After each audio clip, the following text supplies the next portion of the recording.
Hola, ¿cómo están todos? Buenas tardes. Bienvenidos, creo que este es el jueves 7, ¿cierto, Jorge? Pues bienvenidos. La verdad es que en esta ocasión no queríamos dejar pasar el hecho de que octubre es el mes en el que se conmemoran dos fechas importantes. La primera ya la platicamos hace 15 días, que es lo de la muerte perinatal, que estuvo rudo. Y esta vez vamos a hablar de un tema como más amigable comparado con la muerte perinatal, pero sigue siendo difícil, ¿no? Entonces vamos a hablar de cáncer de mama por la conmemoración de las fechas, y como siempre tenemos a alguien de casa y alguien de casa también. Entonces voy a empezar presentando a la doctora, el señor Miranda, no se ofusque. Ella es la doctora Lorena Farfán, oncoginecóloga o gineconcóloga, no sé cómo se deba decir, pero el caso es que son médicos que hicieron aparte una especialidad en ginecología y aparte una especialidad en oncología. Entonces ellos son los especialistas que debemos acudir en el caso de este tipo de diagnósticos, y el doctor Amado Miranda, bien conocido por todos ustedes. Entonces, pues como siempre agradezco su presencia. La idea es tener una plática que sea informativa, que nos ayude a hacer promoción de la salud, que es lo que yo creo que a veces los superespecialistas ya no hacemos. Entonces, como esta parte, Lore, de pues platicar como cuates, una charla entre amigos y estar diciendo las cosas que a lo mejor en la consulta las pacientes no preguntan o los médicos no decimos como tan claramente, o inclusive pues nuestras propias dudas, ¿no?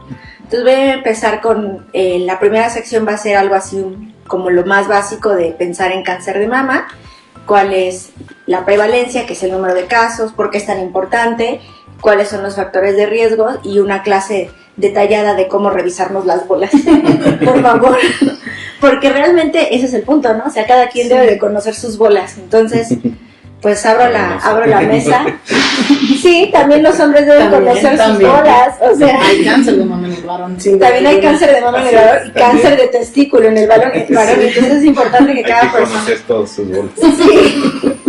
La verdad es que cada quien debe conocer sus bolas, ¿no? Y entonces pues sería más fácil si todo el mundo se las tocara, ¿no? Sí, tócate. Tócate. Yo creo que sí. Para que no te toque. Va, pues ¿quién empieza? Échenle. Pues bueno, a mí me invitaron para hablar de cáncer de mama, y ya poco a poco yo creo que nos iremos adentrando en cáncer de mama y embarazo, pero pues el impacto del cáncer de mama sigue siendo a nivel mundial muy importante. Es el cáncer de mama número 1 en mujeres en el mundo, y de todos los cánceres, hombres y mujeres, sigue siendo la principal causa de muerte.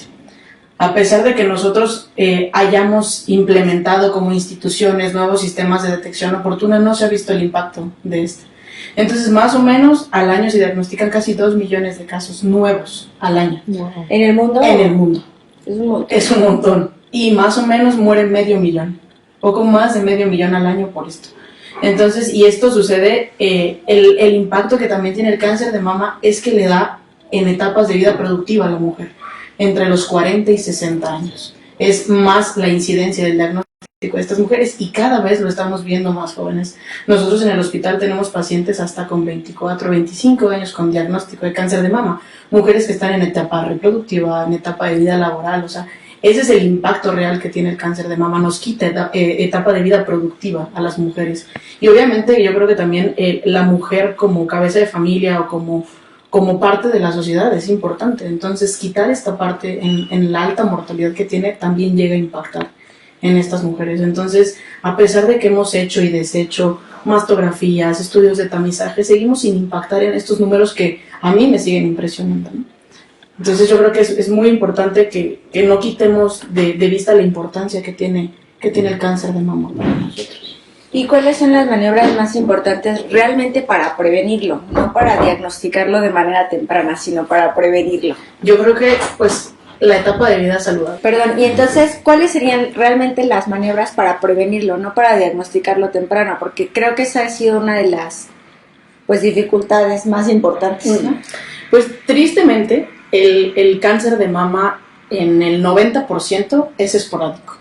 O sea, no tiene como tal una relación con una mutación genética que nosotros podamos prever que le va a dar. La mayoría es la famosa epigenética, ¿no? Son todos esos pequeños genes que tenemos en nuestro cuerpo que solamente necesitan el factor para que se expresen. Entonces, en la mayoría de los cánceres ese es el factor inicial. Sí hay manera de prevenirlo en ciertas pacientes. Hay una cosa incluso que se llama quimioprevención, que es dar tratamiento, el tamoxifeno, que es el medicamento que nosotros ocupamos, pero por ejemplo es en pacientes que cumplan ciertas características, que tengan mutación, principalmente BRCA1, BRCA2, que sabemos que son los que están principalmente asociados con el cáncer de mama, o pacientes que hayan tenido antecedente de alguna lesión proliferativa en la mama, por ejemplo hiperplasia ductal típica, carcinoma lobular in situ, que ya no es un cáncer como tal. O sea, son pacientes escogidas que sí podemos dar prevención. Pero la realidad es que, ¿qué más podemos hacer? Pues promover el estilo de vida saludable. No hay de más. Así es. Dentro de los factores de riesgo, la OMS los clasifica en biológicos, que pues no podemos hacer nada, ¿no? Y atrógenos, que pues se tuvieron que tratar, por ejemplo, radiación en tórax. La otra son los reproductivos, que son los pacientes nuligestas, que no lactan, con menarquías muy tempranas, con menopausias muy tardías, que están expuestas a estrógenos de manera persistente. Y los últimos son los relacionados con los factores de estilo de vida. Y el número 1 es la obesidad. Entonces se dice que en una mujer posmenopáusica con un índice de masa corporal por arriba de 30 tiene el doble de riesgo de tener cáncer de mama. Y en las mujeres que ya son sobrevivientes de cáncer de mama tienen el doble o el triple de riesgo de que el cáncer regrese o que tengan un segundo primario. Entonces ahí podemos impactar estilo de vida, mejorar, hay incluso recomendaciones para la actividad física. O sea, nos recomiendan 150 minutos semanales de actividad física leve. O sea, caminar, ciclismo, esas cosas, ¿no? Y 75 minutos de actividad intensa, correr, nadar, trotar, saltar. Más o menos, ¿no? Está súper duro. Cosa que hacemos casi todos en México. Uf, todo. Es que no lo pensamos. O sea, México es el país número 1 en obesidad. Y en algún momento vamos a o sea, pensamos obesidad, diabetes, hipertensión y así, ¿no? Pero no piensas en cáncer como una cuestión importante. Es que va ligado también la cuestión de la obesidad con lo que comemos. Generalmente comemos alimentos procesados con cantidades extraordinarias de grasas. Yo ya tengo la etiqueta. De glucosa. Exceso de grasa. De azúcares, todo. Entonces todo eso va generando también cambios metabólicos que favorecen que se desarrollen tumores, no nada más el de mama, pero en este caso sí el de mama, ¿no? Sí.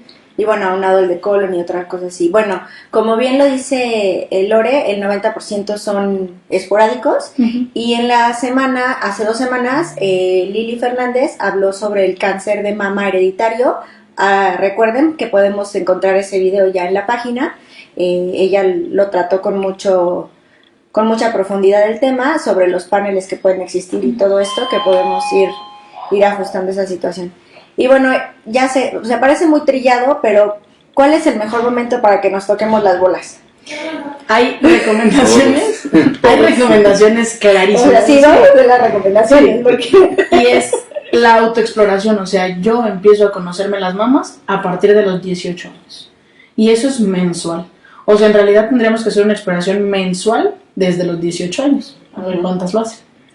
Y lo importante es, la mama cambia. La mama tiene receptores de estrógenos, de progesterona, y nosotros vivimos en ciclos. Las mujeres vivimos de ciclos. Entonces, el momento recomendado es de 5 a 7 días terminando la menstruación. Es el modo correcto de hacer la exploración de la mama. Ok, ¿nos puedes explicar un poco más? Tú ya tienes años explorando mamás, así es que sí. Les presto una mamota porque no es la mía, la mía. ¿Qué hay del tamaño de mama? O sea, ¿qué hay de la probabilidad de tener bubotas? Es que hay muchas niñas que les crecen las mamas desde pequeñitas, 12, 13 años.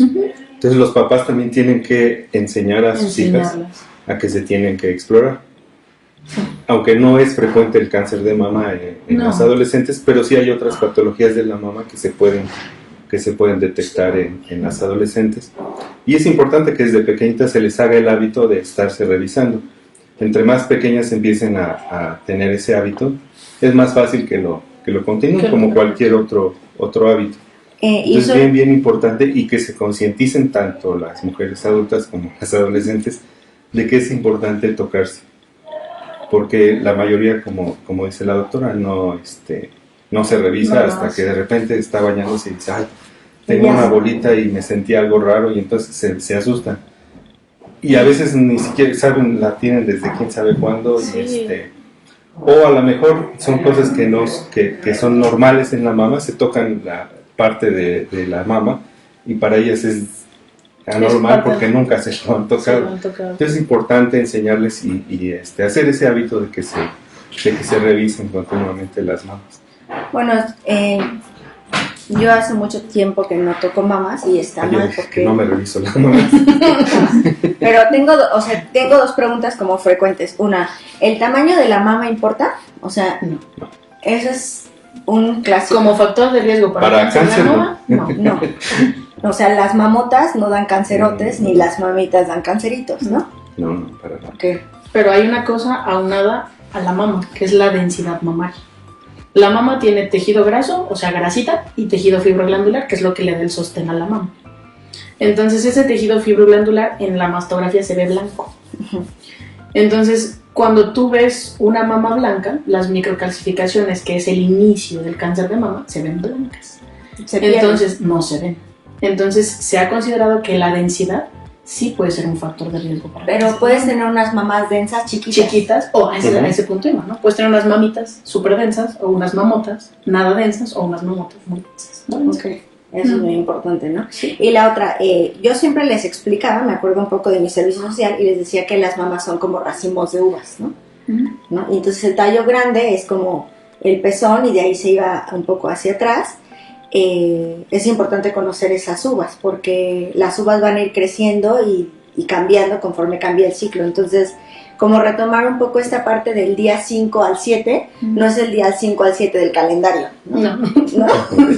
Del ciclo menstrual. Del ciclo. Ajá, entonces sí cabe acotar ahí que el día 1 es el día en el que empezaste a menstruar, sin importar si fue 17 o 24, ¿no?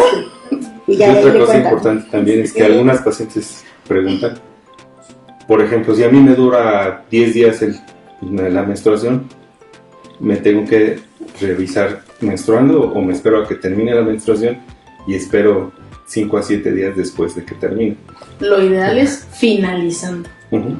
O sea, es terminando la menstruación. Es que no es el ciclo, es terminando la menstruación 7 días posteriores a a la terminar. menstruación. Eso es, o sea, Porque mientras tú sigas menstruando, pues sigues teniendo el estímulo hormonal. Pues. O sea, Ok. ese no cambia.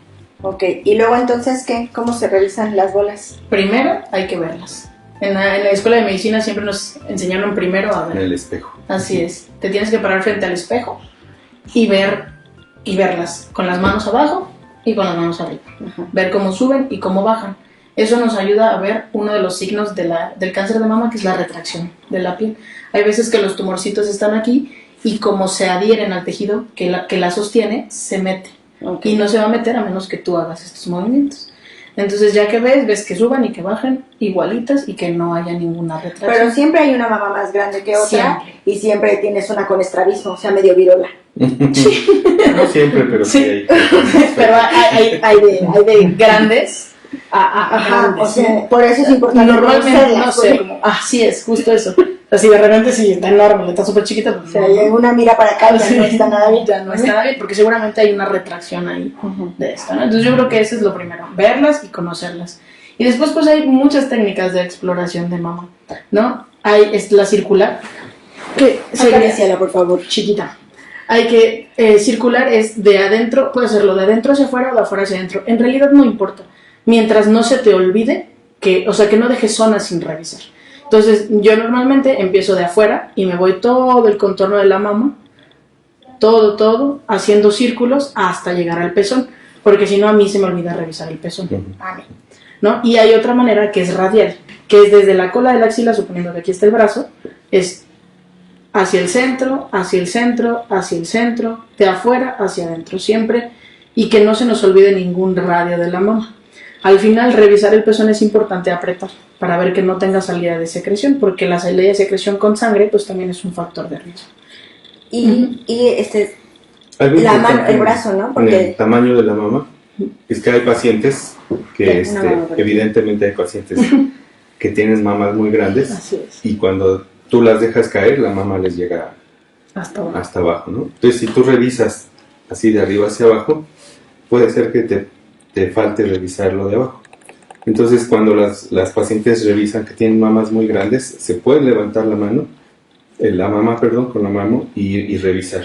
Así como dice la doctora, en forma radial, como les sea más fácil, pero frecuentemente es con la mano del lado de la mama que te estás revisando, levantas la mama y con la otra revisas toda la mama. O sea, si Lo tienes importante mamota. es revisar Sí. toda la mama. Incluso en pacientes obesas nosotros no la revisamos sentadas, Es sino más fácil. es más fácil acostadas porque el volumen es demasiado y ahí puedes realmente llegar a revisar toda la parte de pacientes obesos. Y la axila, bueno, Y la axila. continúan. Sí. Bueno. Y después son las cadenas ganglionares, que pues es la axila, es correcto, supra, infra y cuello.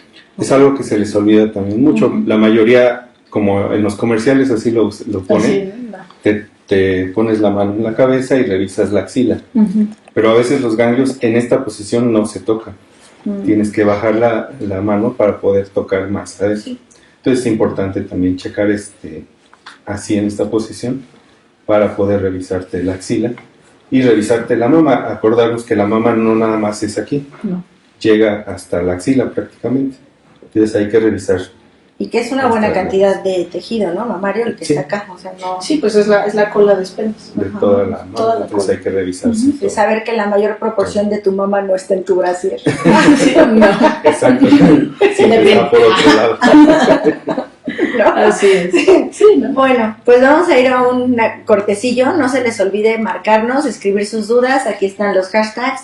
Por favor, la doctora Lore y el doctor Amado nos van a dejar sus números para que si tienen dudas con sus bolas, pues acudan a revisárselas, ¿no? Y estamos pues empezando esto. Hablaremos un poquito más profundo, pero pues muchas gracias a todos. Vale. Hola, comunidad Prenacer, ¿cómo están? El día de hoy no puedo estar con ustedes ahí sentada en la sala, pero gracias a la tecnología puedo estar aquí cerquita, ¿vale? Muy bien. Hoy en el tema que estamos tratando, que es cáncer de mama, ustedes pueden llegar a preguntarse ¿qué tiene que hacer un pediatra hablando de cáncer de mama? Y fíjense que nuestra labor es bien importante, porque nosotros estamos cerquita de las mamás ya que han tenido a su bebecito y nos debemos de enfocar mucho en la parte de la prevención. Entonces, y también tenemos que saber orientar a nuestras mamás para que detecten y sepan detectar los signos de alarma que pueden presentarse durante la lactancia, ¿vale? Y también otro de los temas rapidísimo que vamos a tocar es si yo ya tuve diagnóstico de cáncer de mama y tengo la oportunidad de tener un bebecito, ¿puedo lactar? Entonces, ¿qué son los 3 puntos más importantes que me gustaría platicarles en esta ocasión? ¿Vale? En cuanto a la parte de la prevención, la lactancia es un factor protector contra el desarrollo de cáncer de mama. Este factor protector es tan importante que reduce hasta un 4% el riesgo de desarrollar una tumoración mamaria mientras más prolongada sea nuestra lactancia. Si lactamos más o menos 12 meses, el porcentaje que reduce el riesgo de desarrollar cáncer de mama es del 4%. Y si lactamos 2 años, como lo recomienda la Organización Mundial de la Salud, esta disminución del riesgo se incrementa hasta un 8%. Y si optamos por la lactancia prolongada, que es una situación para valientes y que en su tiempo o en su momento lo trataremos, todavía este riesgo se disminuye mucho más. Y esto también se va acumulando conforme tengamos más bebés. Si tenemos 1, 2 o 3 bebés y a los 3 los lactamos, el factor de riesgo de desarrollar de cáncer de mama se reduce todavía más, ¿vale? ¿Y por qué la lactancia nos protege contra el desarrollo de cáncer de mama? Porque mientras estamos lactando dejamos de producir una hormona que se llama estrógeno y que es la que favorece el desarrollo de estos tumores. Además de que durante la lactancia nos cuidamos mucho más nuestra alimentación, hacemos que sea como mucho más saludable y también disminuimos el consumo de alcohol y el consumo de cigarro.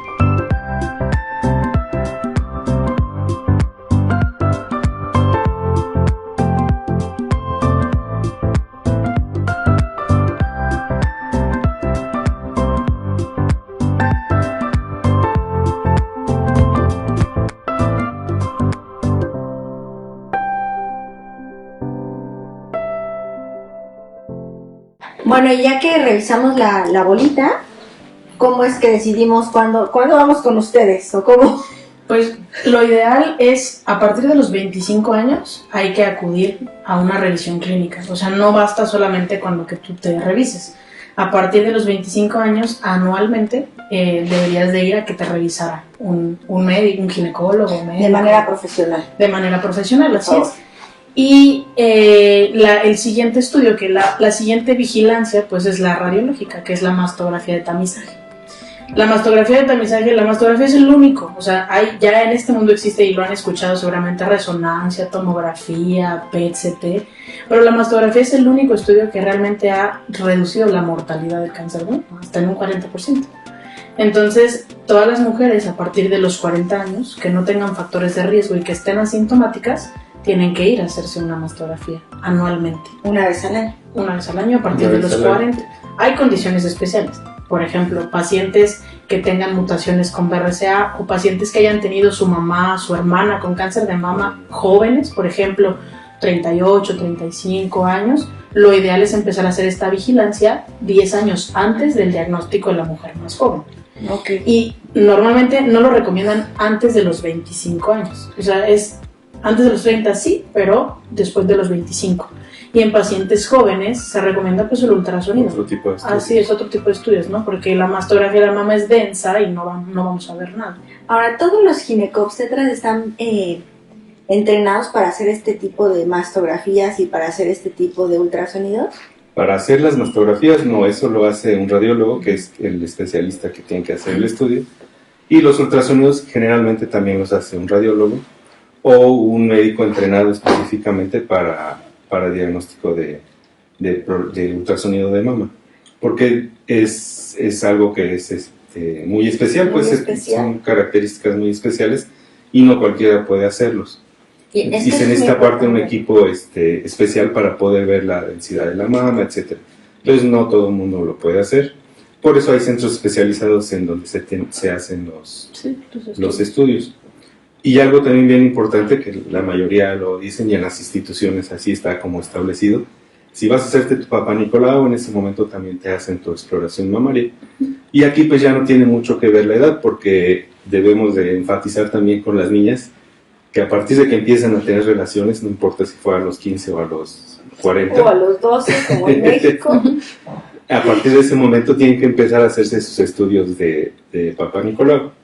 Entonces, a partir de ese momento también les pueden hacer la revisión mamaria. Finalmente, esto es importante que, como decíamos hace rato, hacer la situación de que cada año se estén revisando y que se haga ya una rutina para todas las mujeres, que es lo más importante, es donde se pueden detectar más tempranamente algún problema. Y bueno, la verdad es que las cifras han ayudado, ¿no? Porque mientras más detectamos, estamos detectando más tempranamente y o sea, sí sigue siendo muy mal diagnóstico en un porcentaje de los casos, pero en otro ya no lo es tanto, ¿no? Yo creo que hay que esperar, ¿no? cuando se vieron todas estas cifras, todavía no teníamos estos programas de detección y nuestra población estaba menos educada. Entonces, lo que hemos visto es que realmente sí ha incrementado el número de diagnósticos tempranos y al final, por ejemplo, una paciente en etapa 1 que es quirúrgica, viven a 5 años más del 90-95%, o sea, se trata ya como una enfermedad crónico-degenerativa. O sea, ya es una enfermedad con la que tienes que aprender a vivir y tienes que tomar tratamiento por un largo, pero al final tienes una muy buena sobrevida y una con buena calidad de vida, ¿no? Porque muchas veces nos olvidamos de la calidad de vida cuando hablamos del cáncer, ¿no? Nos enfocamos en que vivan, en que vivan, en que vivan, sí. Pero pues de qué manera van a vivir, ¿no? Hay pacientes que de plano es mejor que ya no se les ofrezca tratamiento, pero la mayoría del cáncer, o que la mayoría de las que estamos viendo ahora ya son pacientes en seguimiento con etapas tempranas que les va bastante bien, en realidad. ¿Y de todos los cánceres de mama, todos los cánceres terminan en mastectomía? No todos. Aquí es importante la situación de la detección. Digo, por aquello de que quieras mucho tus mamas, sí, pues. Si nos comparamos con países desarrollados, por ejemplo, ellos por su situación de detección las detectan en etapas muy tempranas. Entonces la mayoría de las pacientes son manejos conservadores y, como decía la doctora, su esperanza de vida, la mortalidad en países desarrollados es bajísima y su esperanza de vida es muy larga.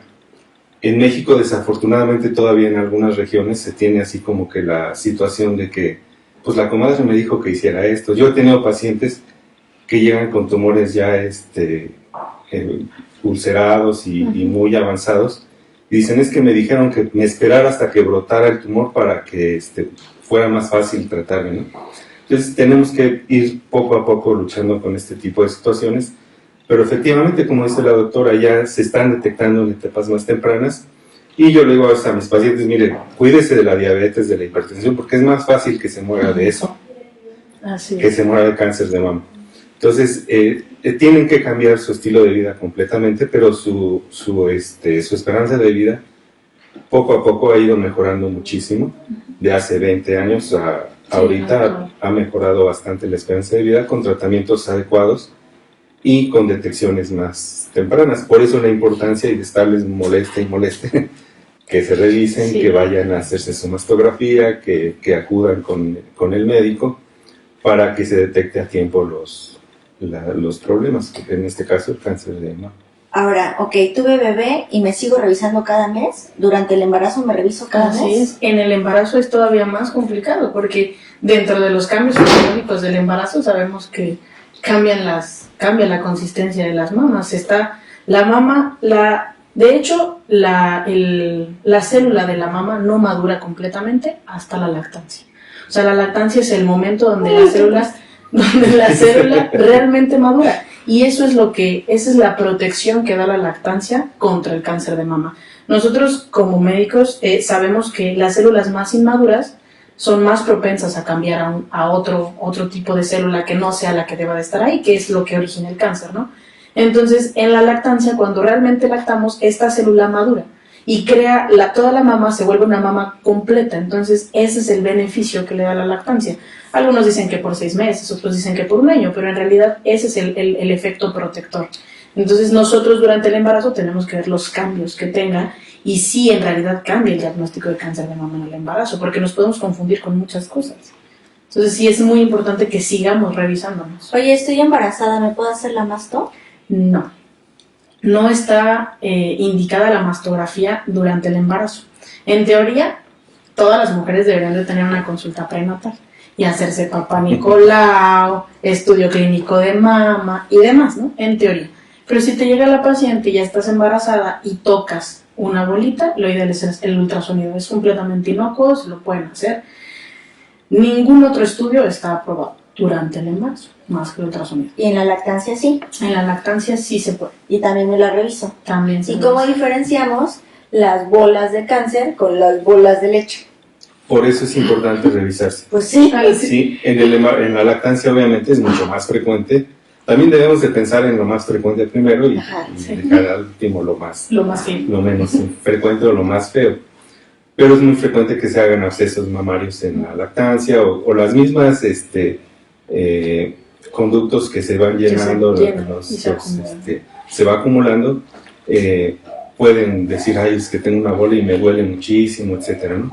Por eso es importante enseñarles también a las mamás a vaciar sus mamas, a hacerse los masajes previos a lactar a sus bebés, a estarse extrayendo la leche, y con eso disminuye mucho la situación de que se toquen bolas por todos lados y no sepan si son buenas o son malas. Sí, okay. Pero finalmente las cuestiones malignas pues tienen características especiales, como decía la doctora. Puede retraer el pezón, se puede retraer la parte de la piel donde está el tumor, pueden aparecer ganglios de características un poquito diferentes, etcétera. Hay muchas cosas. Por eso es importante revisarse, y cuando tengan así como alguna situación de que están tocando algo raro o diferente, pues acudir inmediatamente a que las revisen. Ok. Ahora, si yo tuve patología benigna de mama, ¿se me va a hacer cáncer? O sea, ya saben, la fibrosis que todas tenemos y así. No, en realidad eso es algo positivo, pues la patología benigna de mama es benigna y punto. Okay. Realmente no tiene mayor trascendencia, es muy molesta. Hay dos patologías que son bien molestas: la mastitis, la mastitis granulomatosa, que les da abscesos y se les hinchan y regresa, súper molesta, y la mastopatía fibroquística, que duele. ¿No? Y que te quitan nueces, chocolates, todo lo que la vida bueno te podría dar, te lo quitan, ¿no? Pero solo son molestas en realidad, pero no progresan a nada más. Okay. ¿Y ahora qué pasa si, ya estoy embarazada y me encuentran cáncer? ¿Qué vamos a hacer? O sea, ¿cuál va a ser el dramaturgo ahí? Pues depende. Yo creo que en el embarazo lo más importante siempre es ver la edad gestacional del embarazo, pues, o sea, cuánto tiempo tienes de embarazo. Y la realidad es que el cáncer de mama se trata durante el embarazo. Yo sé que va a sonar como extraño, pero incluso damos quimioterapia en el embarazo y el embarazo sigue su curso. Sí puede llegar a tener complicaciones en el bebé, eso lo sabe mejor usted que yo. Qué propia cuando me hablan de usted. Doctora. O sea. Pero la realidad es que podemos operar y podemos dar quimioterapia durante el embarazo sin ninguna complicación, o con pocas complicaciones. Aquí es importante tener en cuenta, porque es algo que también se nos pasa mucho a los especialistas y a los a todos, la cuestión anímica de la paciente. Generalmente el hecho que te digan estás embarazada, bueno, para la mayoría de las mujeres es así como algo sumamente importante, ¿no? Y que te digan tienes cáncer, aunque no estés embarazado, es algo fuerte que te llega y dices, a una le dicen tienes cáncer y casi ya te ves que es igual a muerte. En la tumba, y te ves haciendo tu testamento, y aparte tienes que pensar en el bebé que traes y dices, puta, ¿cuál va a ser quién va a cuidar al bebé, cómo va a crecer, qué le va a pasar si está dentro todavía de mí, me da tratamiento, etcétera? Es bien importante manejar la cuestión emocional con las pacientes, porque a veces se deprimen tanto que terminan en otras situaciones, descuidándose, ¿no? Ellas, y se descuidan y se van con la comadre o con el señor que les dijo que mejor se tomaran medicamentos milagrosos y con eso se les iba a quitar, etcétera. Entonces debemos ser bien específicos con ellas, explicarles bien que se puede tratar, que no es algo que se van a morir en 8 días por no hacer algo, situaciones de ese tipo, y manejar la cuestión emocional. Porque te digo, una mujer lo primero que piensa es en su hijo, ¿no? Sí. Entonces hay que tratarles también, decirles a ellas que se les puede dar tratamiento, que se les puede dar quimioterapia, que a lo mejor no les va a causar malformaciones a los bebés ni nada de eso, dependiendo de la edad gestacional, pero que se puede hacer vigilancia del bebé, vigilancia de ella, y que debe de recibir su tratamiento, porque eso le mejora también a ella la esperanza de vida. Y si no se trata, pues también ponerle el panorama, ¿no? Si no te haces nada, va a pasar esto cuando nazca tu bebé o antes de que nazca tu bebé. ¿Es cierto o es mito que el cáncer avanza más en el embarazo? Mito totalmente. Mito, ok. Y ¿cierto? ¿Verdad o reto? ¿Verdad o mentira? ¿Verdad o reto? No es juego. ¿Verdad o mentira que los bebés nacen malformados? Mentira. ¿Y que dejan de crecer? Mentira. Mentira. Con algunos medicamentos pueden ocasionarles restricción del crecimiento o les incrementa el riesgo de ser prematuros. Pero también eso es algo que es bien importante. Para eso es la vigilancia del embarazo. Por eso se deben de vigilar con más puntualidad a las pacientes y también hacerles entender que el cáncer de mama y lo que están recibiendo de tratamiento no es una indicación para que saquen a sus bebés antes. Gracias. No. Eso es No. así bien enfático. No, Todas las guías de práctica clínica, todos los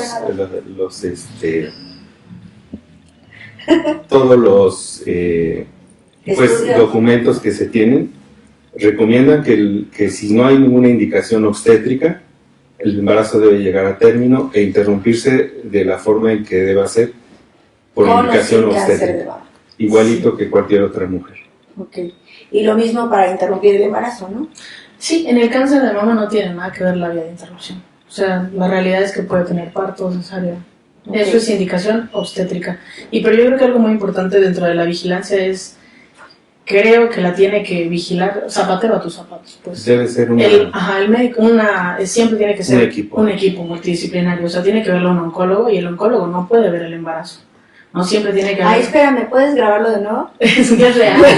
Es que real. O sea, aunque seamos ginecólogos, si tu bebito tiene RCI, ¿yo qué voy a andarle viendo? Ya no me acuerdo. No estamos ¿Verdad que se versados en siente eso. bien feo? Sí, yo creo, yo Por siempre he eso sido que pregunto. zapatero a tus zapatos. O sea, yo creo que si un materno fetal tiene que ver el crecimiento de este bebé, sobre todo los que van a estar sometidos a este tipo de tratamientos, ¿no? Y eso vale mucho la pena, ¿no? Siempre recuerden el hashtag mejor en equipo y en el último bloque vamos a hablar un poquito más de la lactancia.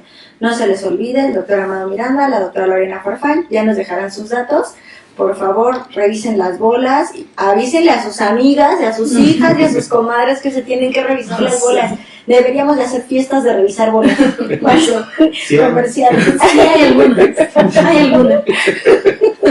Profesionalmente, doctor. Sí, lo creo. Vamos a hacer una fiestita para revisarnos las Revisar bolas.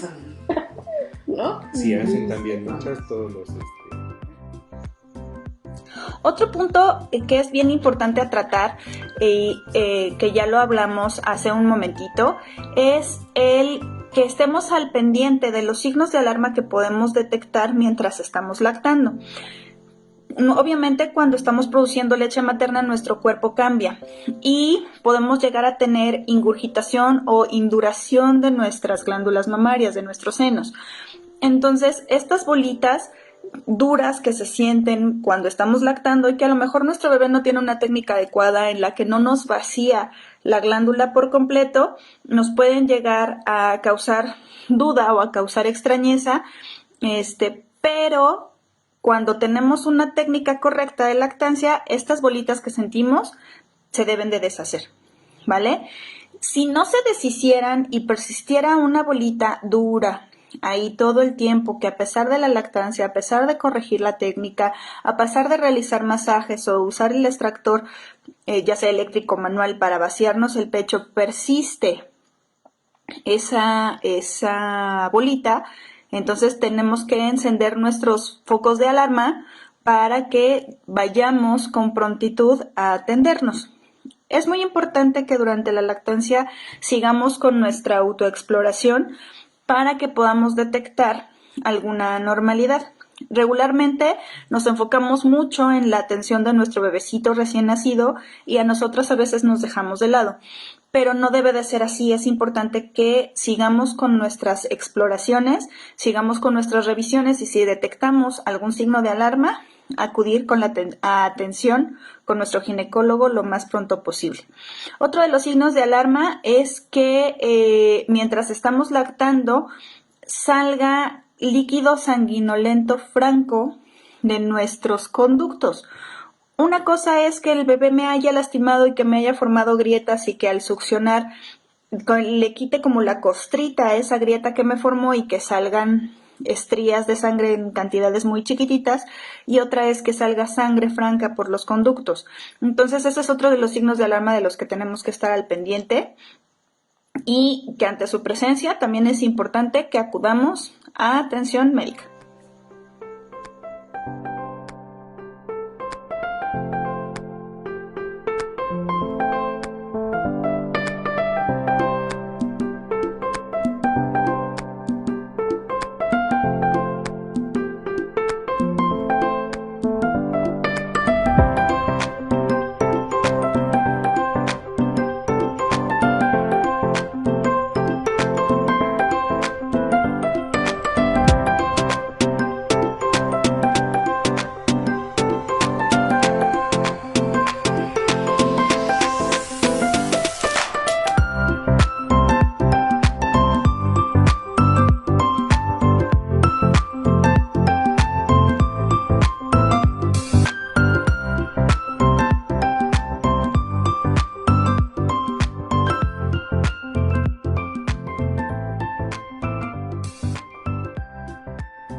Pues vamos a la tercera y última parte. La verdad es que cada jueves lo disfruto más.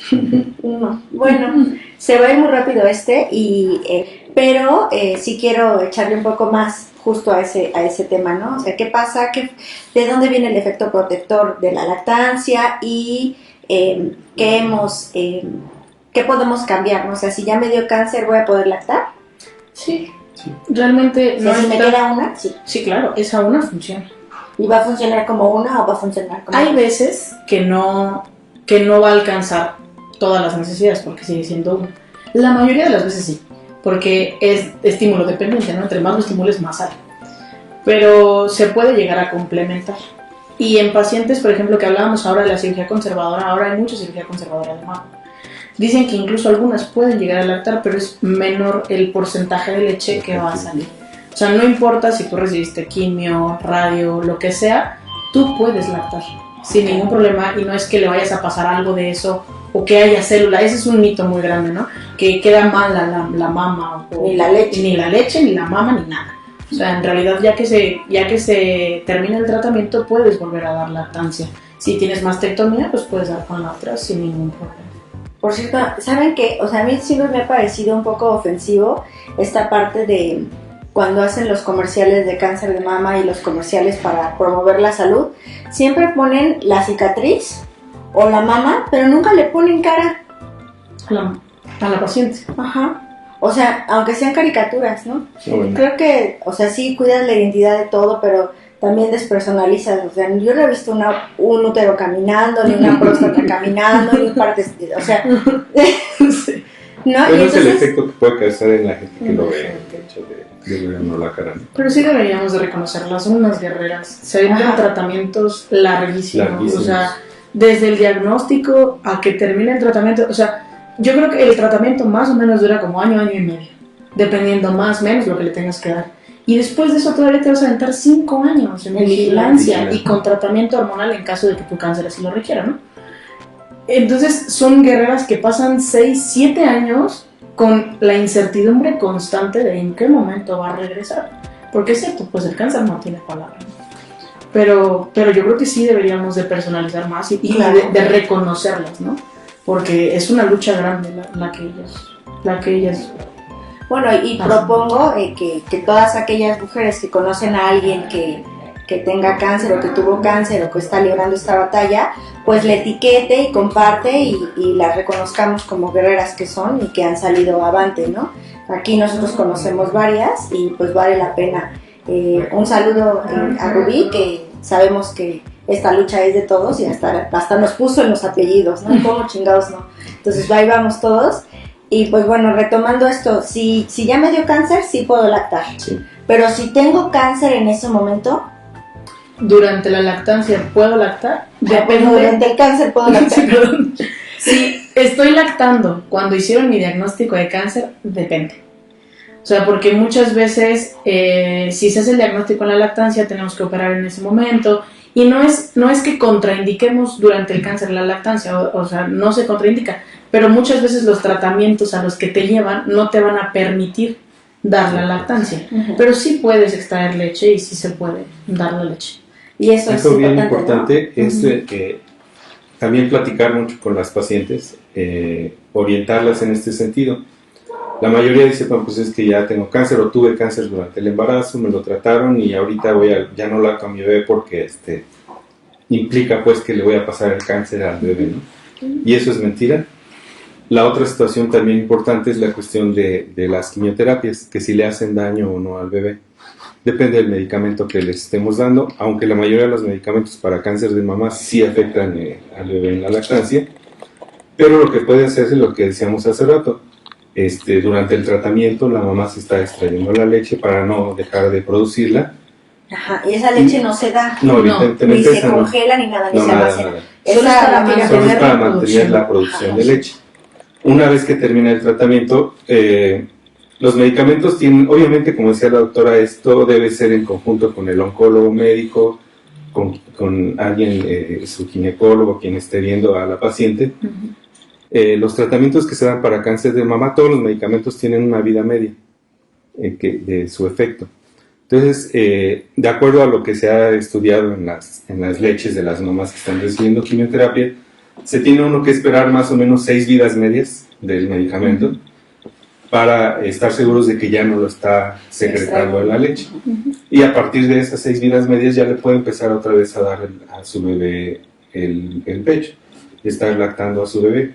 Pero obviamente esto se lo tiene que decir su oncólogo. ¿En cuánto tiempo se elimina totalmente el medicamento y puedo empezar otra vez a lactar a mi bebé? Y la otra situación en las mamás que radian, que les dan radiaciones en las cirugías conservadoras. También se puede lactar sin problema. Lo que decía la doctora, a veces producen un poquito menos de leche y a veces los bebés ya no las quieren porque también se ha estudiado que la leche de la mama radiada tiene más cantidad de sodio. Entonces como que a los bebés les sabe medio salito y ya no les gusta. Pero en realidad... Pero finalmente puede utilizar la otra mama y si se la toman no pasa nada.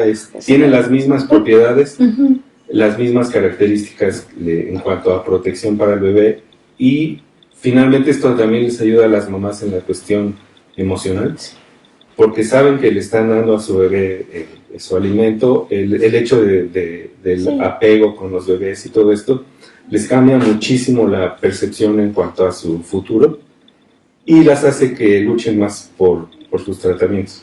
Oye, ¿y qué pasa? O sea, ¿qué tan prolactancia en este contexto son los oncólogos? Porque sé que los oncólogos son súper prolactancia, pero previo al cáncer, ¿no? O sea, como predictivo. Oye, eso es así modo chisme, porque yo no he hablado mucho con oncólogos al respecto. La verdad es que la primera vez que tú y yo hablamos de esto también, ¿no? Pero nunca había escuchado todo esto. O sea, me parece súper interesante. Pues yo creo ¿Sí que... lo recomiendan? Sí, claro. Es que la lactancia sigue siendo un factor protector. Antes, después, tienes otra mama. O sea, si ya te dio cáncer de mama en una, ¿quién quita que no te va a dar en la otra? ¿No? Entonces, yo sigo protegiendo a mi mamá, sin duda alguna. Sí. Sí, de verdad que me acaban de sorprender.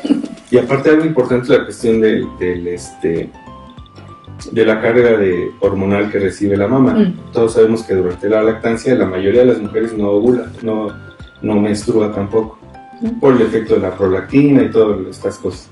Entonces también eso le sirve de factor protector a las mamás para la cuestión del cáncer de mama. Y me voy a regresar, o sea, porque se me olvidó preguntarles, pero ¿los tratamientos de fertilización in vitro aumentan el riesgo de cáncer de mama? Es un tema controvertido. Muchos dicen que el uso de anticonceptivos orales, todos estos, por más de 5 años, sí son factor de riesgo. Pero las dosis habituales, porque ahora ya son dosis chiquititas, o sea. Es que ese es el punto. Ahora se enfocan un poco más en la terapia de reemplazo hormonal y en el momento de la vida en la que vas a dar esa carga hormonal. Entonces dicen que en pacientes perimenopáusicas y posmenopáusicas que hayan tenido un tratamiento por más de 5 años, sí es un factor. Okay. O sea, como tal sí es. Porque ahora ya hay todo esto de microdosis y de este tipo de cosas que realmente pues, ya han mejorado mucho. Pero una vez más, o sea, esto es bastante reciente. O sea, no hay como estudios a la larga que realmente nos avalen lo que estamos diciendo. Pero eso sí. O sea, perimenopáusicas y posmenopáusicas, más de 5 años de tratamiento de reemplazo hormonal, sí es un factor de riesgo. Ok, pero entonces no nos preocupamos por todas las demás conflictos. Realmente no. Bueno, al menos que yo sepa no hay estudios así que hayan aumentado el riesgo de cáncer de mama, aunque evidentemente todos sabemos que cuando le vas a hacer una fertilización le das una carga importante de hormonas, pero pues no hay algo así establecido que sea un factor de riesgo. En la mayoría de las ocasiones no es algo constante. Y aparte es el tiempo, ¿no?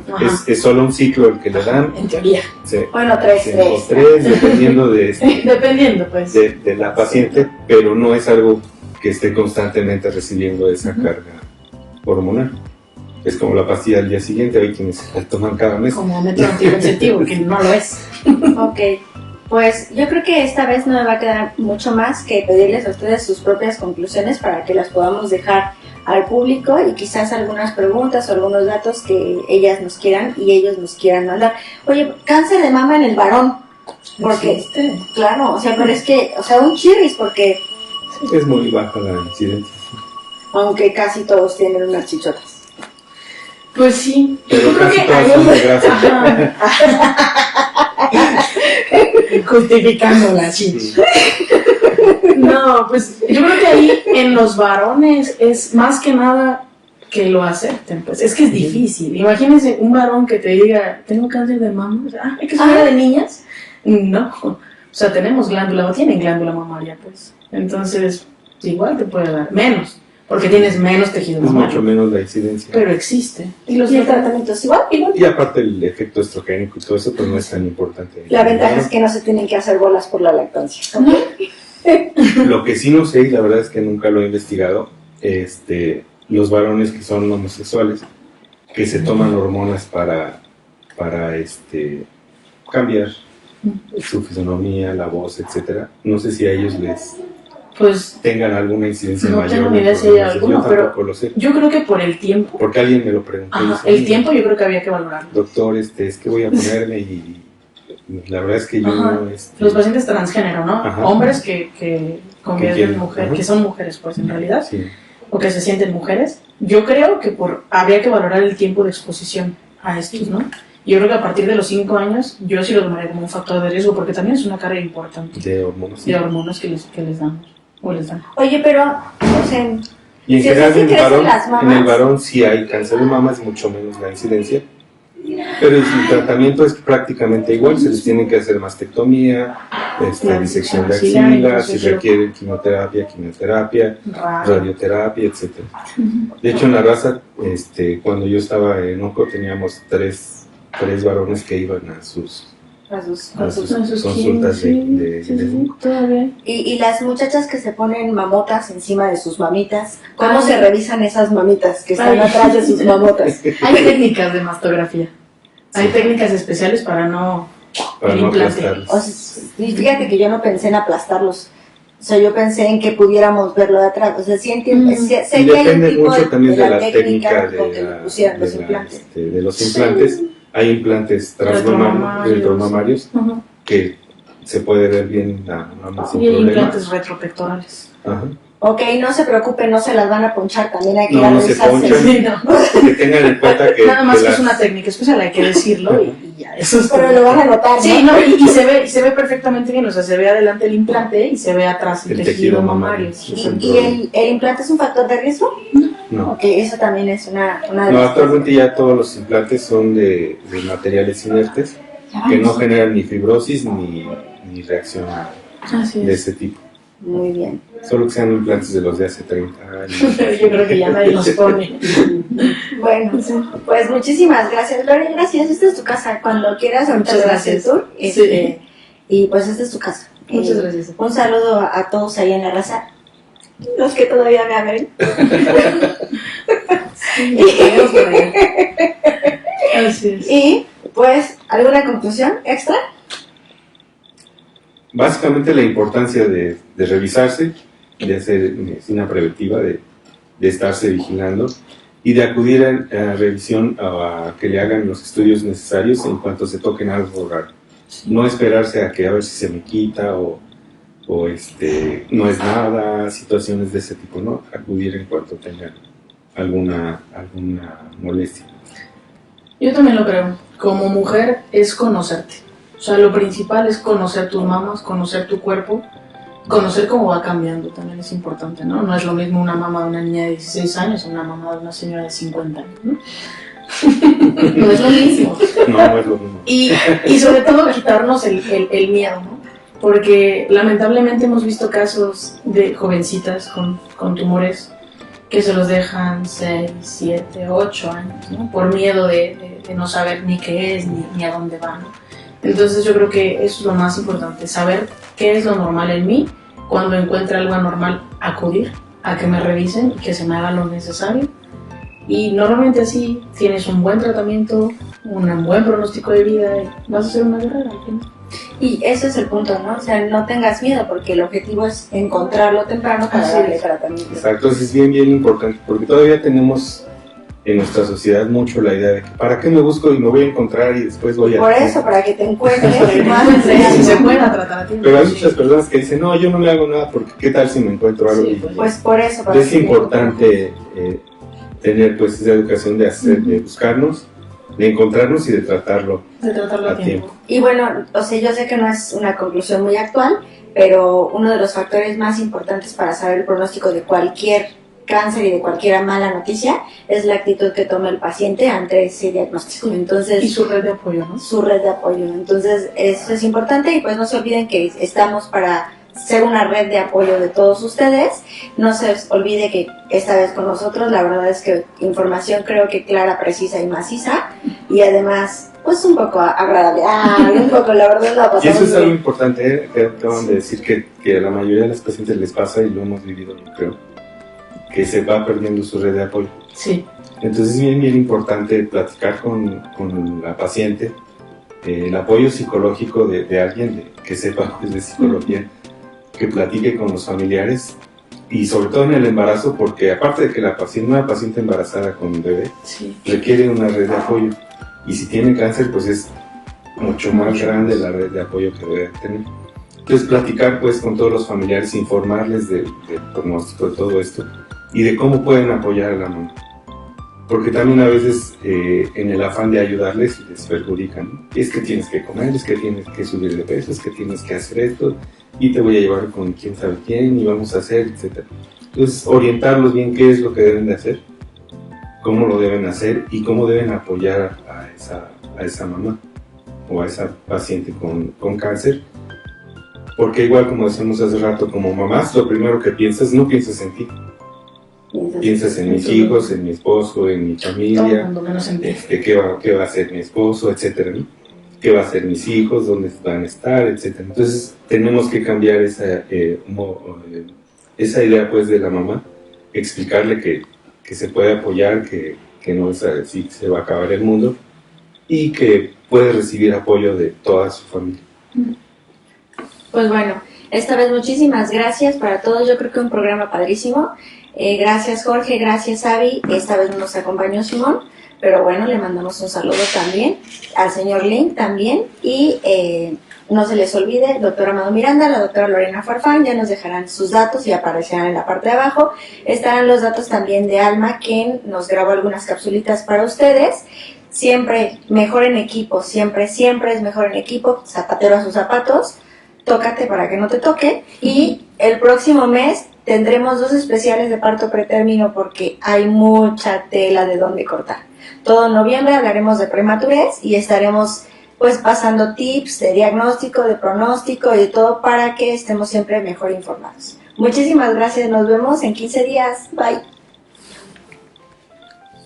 Yay. Muy bien, y finalmente tenemos a aquellas guerreras que ya pasaron por el proceso de cáncer de mama. En la actualidad, el cáncer de mama se está presentando en poblaciones mucho más jóvenes que anteriormente. Incluso se presenta en pacientes más jóvenes en comparación, por ejemplo, con el cáncer de pulmón. Entonces, si hay alguna mamá, alguna mujer que ya haya pasado por el proceso de cáncer de mama, sí puede llegar a lograr la lactancia siempre y cuando no se haya hecho una mastectomía bilateral. ¿Esto qué quiere decir? Si durante mi proceso de cáncer me retiraron ambos senos, no voy a poder lactar. Pero si queda un seno sano o funcional, sí se puede lograr la lactancia. Ese seno que queda funcional tiene la capacidad de producir toda la cantidad de leche que el bebé necesita para que crezca fuerte y sano, igual que si lo estuviera lactando con mis 2 senos, ¿vale? Entonces, sí, las mamás que ya desarrollaron cáncer sí pueden llegar a lactar, ¿vale? Ahora, ¿qué pasa si estoy embarazada y detectan durante mi proceso de embarazo? ¿Qué pasa si estoy lactando y durante mi proceso se me detecta una tumoración maligna o se sospecha del diagnóstico de cáncer de mama? En ese momento, lamentablemente, nos tenemos que detener y no podemos continuar con la lactancia. Esto debido a que el proceso diagnóstico y proceso de tratamiento del cáncer de mama implica que consumamos medicamentos, ya sea radioterapia o ya sea quimioterapia, que pueden llegar a pasar a través de la leche materna y que pueden llegar a causarle daño a mi bebé. En ese sentido, no puedo seguir lactando, ¿vale? Ahora bien, no sabía que yo tenía cáncer de mama y aún así le di leche materna a mi bebé. ¿Mi bebé le va a dar cáncer? No, para nada. Las células cancerígenas no pasan a través de la leche materna hacia el bebé, de tal manera que el bebé no se pone en riesgo, ¿ok? Entonces, ¿qué pasa cuando ya tenemos el diagnóstico? Entonces, tengo que suspender la lactancia y acudir a atención temprana para poder salvar mi vida, ¿vale? Y de ahí en fuera, pues estamos a sus enteras órdenes. Es un gusto, es un placer para mí. Agradezco la oportunidad a la doctora Naya y a todo el equipo de Prenacer.